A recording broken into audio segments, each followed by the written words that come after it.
Cilacap terkini, Ketua DPRD Kabupaten Cilacap soroti dugaan pelanggaran pilkada di Kabupaten Cilacap. Apa kabar Bawaslu Kabupaten Cilacap? Eksklusif telusur pilkada.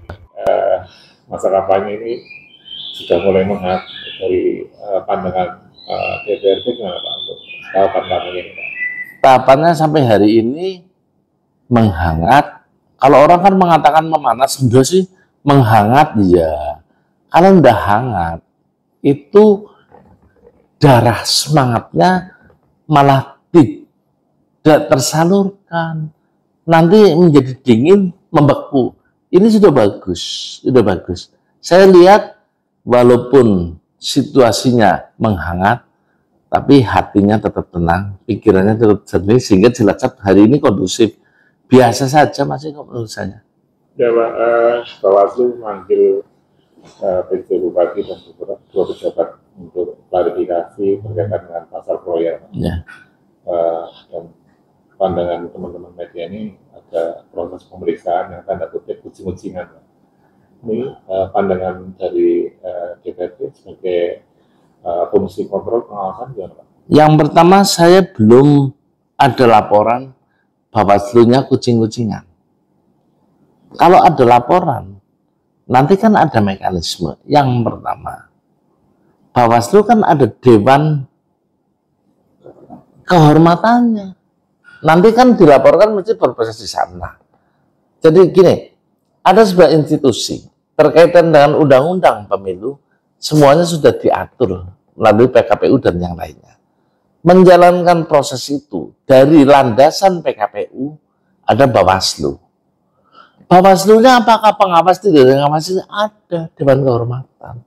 Nah ini akan berproses. Maka siapapun itu di Republik ini, siapapun itu di kabupaten ini, tidak ada yang kebal hukum. Kalau Bawaslu ternyata ada oknum yang ternyata melanggar aturan, bahkan penyelesaiannya ditenggarai melanggar aturan atau kucing-kucingan, laporkan aja ke Dewan Kehormatan. Pasti. Ya Pak, artinya masyarakat berharap banyak Pak, bagaimana jurdil, pemilu yang jurdil dan adil dan pemilu damai di Kabupaten Cilacap ini bisa berjalan Pak. Ketika masyarakat melaporkan ke Bawaslu, harapannya adalah proses adil dan keadilan. Hasil pengamatan atau pandangan Pak Ketua DPRD gimana? Ya, kalau tadi kan cerita adil, kan kadang bisa subjektif, bisa objektif. Maka apa patokannya? Aturan. Apa patokannya? Regulasi. Begitu dianggap menurut salah satu pihak atau banyak pihak, ini tidak adil, laporkan kepada institusinya. Apa? Dewan Kehormatan. Itu aja. Itulah yang akan memberikan teguran atau sanksi dari proses yang di sana. Jadi kalau ada rasa tidak adil, belum tentu tidak adil. Bisa memang tidak adil, bisa kita merasa tidak adil, atau memang benar tidak adil, atau apa lainnya, salurkan. Kalau DPRD, fungsi kontrolnya tidak di situ. Tapi kalau masyarakat nanti merasa di sana ternyata tidak diakomodir, bahkan diabaikan, DPRD dengan fungsinya kita akan mengundang sebagai mitra dengan eksekutif. Kemudian kita bicara dengan Bawaslu dan KPU. Sebatas nanti tugas pokok dan fungsi, tapi sebagai edukasi ke masyarakat, laporan ke Dewan Kehormatan. Ya Pak, kenapa ini terjadi? Karena kan teman-teman KPU Bawaslu ini menggunakan anggaran yang disetujui dalam tanda kutip DPRD Kabupaten Cilacap. Anggarannya miliaran. Ini kan asas pemanfaatan sebagai fungsi pengawasan Bawaslu perlu ditekankan. Gimana? Ya, jadi begini, anggaran dari APBD itu ada mitranya di sana, mitra DPD. Ada dinas terkaitnya. Bahkan untuk pengamanan saja ada anggarannya. Tapi ada di, kalau di sana Kesbangpol, di Kesbangpol. Nanti mitranya. Kita kalau DPRD hari Kamis ada pelantikan dan langsung pembentukan AKD, nanti mitra kita akan undang. Hal-hal berkaitan dengan KPU, hal-hal berkaitan dengan Bawaslu, tupoksi kita akan jalankan. Tapi ingat ya, anggaran itu controllingnya sisinya apa? Sisi penggunaannya. Kepada siapa? Kepada dinas terkait, bukan kita kepada Bawaslu, kepada Kesbangpol. Nah, mitra kita, masalah pelaksananya tidak adil kan bukan menyangkut anggaran. Hanya ini perlu disadari kepada siapapun bahwa APBD ini duit yang digunakan berasal dari duit rakyat, yang rakyatnya ada di 01, ada di 02, ada di 03, ada di 04. Dan ada yang tidak kemana-mana. Misalkan tidak melakukan mereka golput, target kita mereka supaya ikut semua. Dan target penyelenggaranya jangan menyakiti siapapun, karena pemilihnya dari 4 pasangan calon ini adalah pembayar pajak. Maka Bawaslu KPU wajib. Nah, kalau ini ternyata tidak, nanti akan dilaporkan ke Dewan Kehormatan. Kalau soal penggunaan anggaran adalah di dinas ke Badan Kesbangpol dan nanti DPD pengawasnya ke sana. Titik anggarannya, bukan titik kesalahannya Bawaslu. Ya, Pak, cukup viral Pak di beberapa kejadian bahwa Kades bermain juga Pak. Artinya tanda kutip bermain, dan Bawaslu menemukan temuan 7 Kades dan 1 Kadus kedapatan berindikasi diduga untuk berpihak kepada salah satu paslon, dan di Cilacap ya, ada beras yang ditempel, terus ada bantuan suplai air BPD yang di tanda kutip ditumpangi oleh salah satu paslon, Pak. Nah, apakah ini keprihatinan atau memang sudah hal yang biasa, Pak, menurut pandangan DPRD, dan gimana, Pak? Gini, kita nggak boleh menerima sesuatu yang seolah-olah biasa. Jadi regulasi, aturan itu yang menjadi landasan, dan itu menjadi payung. Hukum itu menjadi payung dan menjadi landasan. Maka berangkat dari situ ada penindakan. Ingin saya sampaikan, siapapun yang melanggar undang-undang langsung aja selesaikan dengan prosesnya. Siapapun itu, berikan rasa keadilan kepada masyarakat. Mau Kades, mau Kadus, mau ketua DPRD, mau siapa, sama di mata hukum. Itu yang pertama ya. Yang kedua, kalau tadi ada stiker juga harus hati-hati. Misalkan Pak Taufik nyalon bupati, orangku ada yang mau mencelakai paslon lainnya. Bisa juga stikernya paslon lainnya ditempelin, kan tidak ada batasan, kan tidak ada, orang itu dibatasin siapa yang harus membuat. Maka yang seperti itu pernah terjadi. Dulu saya jadi ketua PAC, salah satu calon DPD provinsi kita, stikernya ada yang ditempelin ke baliho salah satu caleg kabupaten partai lain, bukan PD Perjuangan, ditempelin matanya. Saya lupa waktu Bawaslu-nya zaman siapa, yang orang dari Luhur apa Panarja itu ketuanya? Yusari ya. Saya diperintah ketuanya waktu Fran Mantafran. Saya di sana dampingin.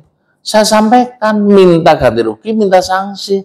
Yo, siapa yang menjamin bahwa itu stikernya calon dari PD Perjuangan? Jangan-jangan malah sampean yang seolah-olah tebar pesona, merasa tersakiti. Jangan-jangan orang lain yang mengadu domba kita. Jadi yang seperti itu sering terjadi, stiker dipasang di tempat yang tidak seharusnya, stiker dipasang untuk menyakiti calon lain, itu belum tentu. Yang melakukan, yang punya stiker itu. Bisa mencelakai, bisa hal lain. Maka dari itu, hukum positif ada 2. Harus ada saksi, harus ada bukti. Ini zaman Nabi kan pernah. Pada saat orang mencuri baju besi, ternyata mencuri benar, tapi 2 alat bukti ini tidak ada saksi dan buktinya tidak terpenuhi semua, ya orangnya bebas. Sama dengan ini. Ya, artinya ini yang berharap itu Bawaslu-nya tegas, atau masyarakatnya harus ikut menjaga, atau tim dan paslonnya ini benar-benar gimana Pak, supaya pemilu di Kabupaten Cilacap itu betul-betul fair, jurdil, dan mungkin berkualitas Pak? Jadi pelaksanaan pemilu, satu, masyarakatnya harus, ini pestanya kita kok, demos kratos, kekuasaan rakyat. Saat ini kekuasaan, legalitasnya diberikan, maka gunakan sebaik-baiknya dan awasi. Mau masyarakatnya tidur semua juga nggak ada pemilu, masyarakat memilihnya, itulah baru. Maka kualitas ini dijaga oleh rakyat, satu. Tapi apa rakyat jaga terus? Enggak. Maka bentuklah panitia namanya KPU. Masa masyarakat ngurusin coblosan sendiri, nyetak sendiri, namanya panitianya KPU, undang-undangnya. Kemudian pada saat paslon, pada KPU, pada siapapun melanggar aturan yang menjadi kesepakatan Bawaslu, maka karakter building ini kan pesannya W.R. Supratman, pembangunan mental. Kalau sudah jadi KPU, sudah jadi Bawaslu, saya yakin mentalitasnya di atas masyarakat, disiplinnya. Jadi saya tidak yakin kalau Bawaslu KPU ternyata bansin, dan saya tidak yakin. Kalau ada, wah terlalu. Jadi jangan. Dan saya tidak yakin KPU dan Bawaslu tidak netral. Maka rakyat mengawasi. Kalau tetap masih ada oknum, lah laporin aja. Laporin, tidak ada kata lain, bagaimana? Lah laporin, hati-hati. Harus ada dua alat. Laporin dulu, terbukti dan tidak terbukti, nanti pihak penegak hukumnya yang akan melakukan tindakan, yang akan melakukan penyidikan, yang akan melakukan penyelidikan. Ya Pak, terakhir kan sampaikan kepada masyarakat Kabupaten Cilacap berkaitan dengan pemilu damai dan pemilu jurdil dan berkualitas di Kabupaten Cilacap. Ya, mari kepada seluruh masyarakat Kabupaten Cilacap, selamat menjemput pesta kita, demos kratos tadi. Pesta tentunya sudah jelas dengan riang gembira. Pesta kekuasaan, disinilah kita berkuasa. 5 tahun berkuasa. 5 tahun akan menentukan arah kita. Maka jalankan dengan riang gembira. Jangan merasa tertekan, jangan males-malesan memprofiling dari 4 pasang calon bupati dan wakil. Ini yang baik mana? Ini baik semua, di antara yang terbaik mana? Di profiling. Setelah itu, mintalah pada Tuhan, sesuai kepercayaan kita. Mana ya Allah yang terbaik di antara yang baik? Untuk pribadi, untuk penyelenggara, panjenengan semua yang sudah memutus, panjenengan semua yang sudah membayar, maka awasi juga. Capek, iya capek, tapi lakukan dengan riang gembira. Dan Bawaslu, KPU, dan semua penyelenggara juga mengharapkan, penuhi harapan rakyat. Supaya pemilu di Kabupaten Cilacap jujur, adil, dan aman, kembali 5 tahun membangun bersama bupati terpilih yang terbaik dan yang baik, kita bersama-sama mensupport. Dimulai dari tanggal 27 November. Berangkat, coblos sebelumnya, dilihat, berdoa, dan memohon pada Tuhan kita supaya pemilih kita menjadikan calon bupati yang terbaik, dan calon bupati yang dipilih kita minta pada Tuhan yang mendekati sidik, amanah, tablik, fatonah. Terima kasih, mereka. Tim Liputan Jurnal Media melaporkan, like, subscribe, share, dan komen.